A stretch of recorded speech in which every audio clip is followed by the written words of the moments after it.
Enforcer. I believe they're called enforcers, Gordon. I sell women's shoes. And the Stallion. Stallion, baby! I am not what you would call a handsome man. I'll kick you in the nuts and you'll smile at me and like it. Oh, nice!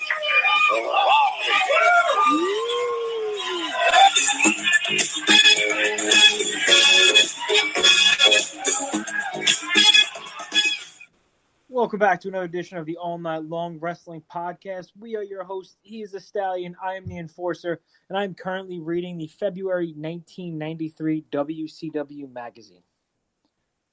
February 1993. Yes. Who is on the cover of the February 1993 WCW magazine? There are 2, 4, 6, 7 people on the cover. Oh, God. And it's an exclusive preview. Well, color me confused because it's the February 93 edition. Mm-hmm. And it's an exclusive preview of Starrcade 1992 Battle Bowl. How is that possible? I'm confused as well. That seems like... And then on the inside, it says, March issue on sale, January 19th, 1993. So maybe they have, I don't know. 3 months in advance? I guess. I feel like they're breaking the space-time continuum with all this stuff. Yeah, I think they hit the flux capacitor. All right, so there's 7 guys on the cover. And this is from right before Battle Bowl 92, so right before, probably December 92. Okay. 7 guys on the cover. If you get 4 of them, the next time we go out, you have 10 guesses. If you get 4 of these guys, the next time we go out, your entire dinner's on me. Okay. Sting. Yeah, I mean, that's easy. Vader. Nope. No Vader on this. No, oh, wow. No Vader. Geez, Battle Bowl? What the heck is going on this? Lex Luger. Nope. What kind of magazine is this, bro? It's the WCW magazine, bro. Official. That's unfortunate. Okay, let's see. Sting. You said no Vader, no Lex Luger. Yeah, you get 10 guesses. You got 7 left. You got to get the rest of these. You got to get 4 of these. So you got 3 more out of the 7. Jeepers. Man, oh man. How about Rick Rude? Okay. Another one. You got 2. You keep track of how many you get. I'm going to keep track of your guesses. So you're at 2. All right, so I got 2. I got Rude and Sting. You said no Vader. How about Dustin Rhodes? Son of a monkey's uncle. 5. One more guy. I should have said 5. Starting to run out of ideas. How about Cactus Jack? Son of a bitch. Yeah. Nailed it? Nailed it. Now I'm pissed. A, because I'm broke, and B, now I got to pay for your dinner. You want to try to guess the next 3? From, December 1992. Stunning Steve Austin? Nope. Brian Pillman? Nope. Man, that's I'm starting to think of 1992 WCW is tough because Flair wasn't there. Think of monumental title wins. El Gigante. No, dude. The rest of them were Ricky Steamboat. Okay. The Barbarian. I don't know why. No. And the other one is the first ever black NWA/WCW World Heavyweight Champion. Ron Simmons. Yes, sir. One and the same. All right. Okay. All right. Well, I'm gonna have the roast duck with the mango salsa whenever we have this dinner that you are paying for. What is that from? I believe it's from a Geico commercial with the cavemen, if I'm not mistaken. Tremendous. Oh, there's a picture of Missy Hyatt in here. Just looking at this actually gave me chlamydia. Are you sure that's still WCW magazine and you don't have a penthouse? Wrestling Vixen. I don't have a Wrestling Vixens magazine. No, I don't have Wrestling Vixens magazine. Oh, here we go. Missy's View. I'm going to read you Missy's View. Oh, you know, if I remember these, hold on. There actually used to be. Oh, this is great. This is a Who Am I question. They give you 5 clues. You ready for this? I'm ready. All right. This is the best. I think this is our best podcast yet. I got to be honest with you. You get how, all right, how many clues do you need to make the correct guess? Test your friends. The answer's on page 16. Number 1, I'm a second-generation wrestler. 2, in fact, my father trained me for 2 years before I turned pro in 1988. Any idea? I mean, I have guesses, but I'm gonna guess who it is off the top of my head and see if I'm right. Okay. My first WCW pay-per-view card was Wrestle War 91. And my father came out of retirement on January 4th, 1992 to team with me in Japan against Kim Duck and Masa Saito, a match we won with pride. Who am I? Well, my first guess would be Dustin Rhodes. Yeah. Nailed it. Was Dustin Rhodes. I say, yeah. That was a pretty easy one. All right. Way to belittle my... No. I said Dustin Rhodes in the cover. Here's another thing I want to talk to you about, which is kind of interesting to me. So you want to be a WCW wrestler. That was the theme of a contest in the UK organized by Wannabe Promotions and aired over Radio 1. 4 questions were asked of listeners, with the winner chosen at random to receive a trip for 2 to the U.S. to attend Halloween Havoc. The winner was 12-year-old Adam Cunningham of Buxton, Derbyshire, and his gimmick's name was Adam Bomb. I wonder if the WWF pilfered the Adam Bomb gimmick from Adam Cunningham of Buxton, Derbyshire. That's tremendous. Maybe, yeah. Maybe he should be getting royalties to this day. Adam Bomb's size may not seem threatening, but his strategy and maneuvers in the ring are catastrophic. Bro, they totally jack this kid's gimmick. Son of a... This poor kid. I wonder if he's on Facebook. You should tweet a picture of that out and see if you could find Adam Cunningham and let him know. Dude, I totally... Cactus Jack was teaming with Tony Atlas in WCW in 1992? Michael P.S. Hayes was doing an incredibly racist Tomahawk Indian thing. Oh, sweet dude. There's a word search. It was a weird time, 1992. 1992 was an awesome time. Tony, WCW. Do you remember Tony Atlas ever being in WCW?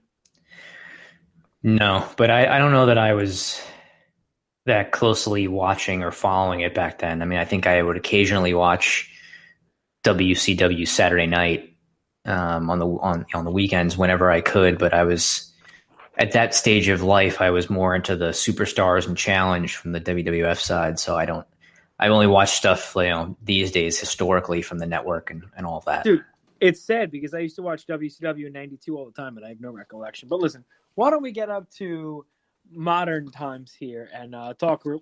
I kind of want to keep talking about 1992, but you know what? No, let's talk about modern times. What's going on?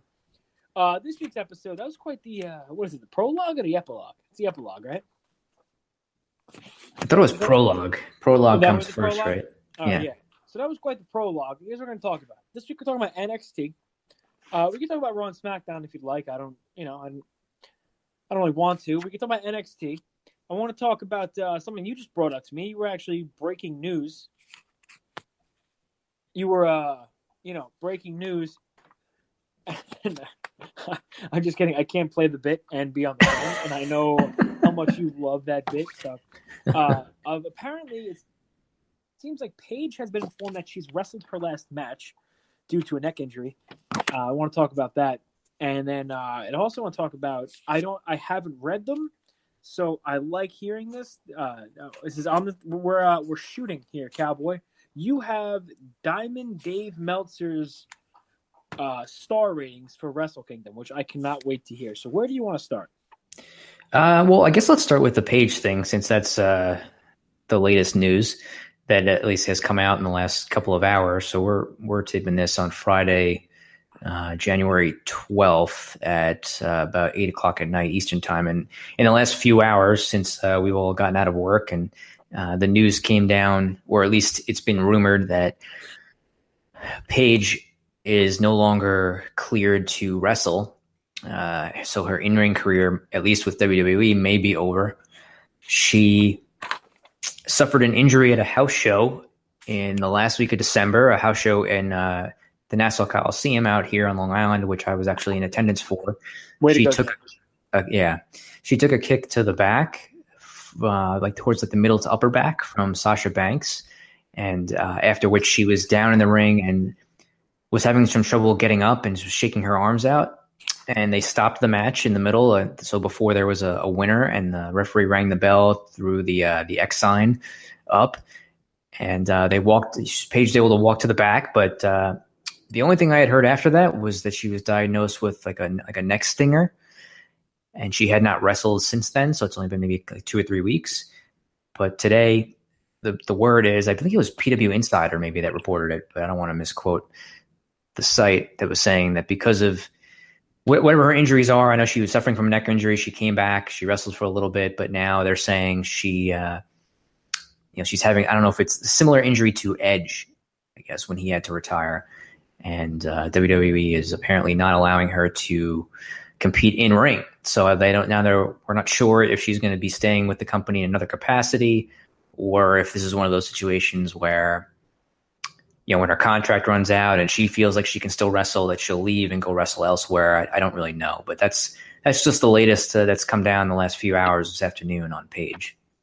It's been a brutal 2 years for that girl. I mean, I feel for her. It's been her, her first injury right when she was. I mean, Paige is probably the hottest thing going in the women's division right when she got injured. Then, of course, when she got injured, all the leaked videotapes and all that kind of junk came out. And then she finally comes back. She has a stable, which escapes my brain at this point. What's the name for a stable? Absolution. Absolutely. Ruby Rise. And it was Paige and Sonya Deville and what's her name over there? Mandy Rose. Mandy Rose, not Alexa Bliss, right? And, she was poised to be in the Royal Rumble, and probably, obviously, she was going to be the future of the division for a long time, being so young with such a background and such a history in WWE. And it's tough. I hope it's one of those things where WWE is being overly cautious, and that's not the case. But who knows? I mean, I don't know why. I guess you kind of have to. It's tough because, like, if you look at Sheamus, right? Sheamus, much like I do, actually, Sheamus suffers from cervical spinal stenosis, which is pretty much the straightening and the narrowing of the cervical spine, which is not, speaking as somebody that deals with it through my C4, 5, and 6 vertebrae, it sucks. I don't know how. Like, sometimes I feel like I sneeze and I'm going to throw out my back and my neck for a month. So I don't know how Sheamus is taking bumps like that, but there has to be a reason why an injury like his is okay and hers isn't. I don't have all the details on it, but I mean, so you look at Daniel Bryan, and Daniel Bryan was forced to retire due to all these concussions, and he's saying he got cleared from every doctor except for the WWE doctor. So what's the real reasoning behind it? What are the WWE's doctors seeing that, regular doctors aren't? I don't have the answer to that question. Yeah, I don't know. I don't know either. I don't know that anybody really, I mean, other than them, I don't know if there's a legit medical reason for it, or if maybe their standards are different than a regular doctor, in the sense that they don't want to allow Daniel Bryan, like, let's say Daniel Bryan wrestles a match and he gets a concussion and his brain situation becomes worse than it already is. I mean, I don't remember all the details, but I do remember him saying that he was having seizures at one point, and while he was kind of hiding the concussion symptoms and the seizures from the company, and he had some situations where I think he was in the ring and he took a bump and he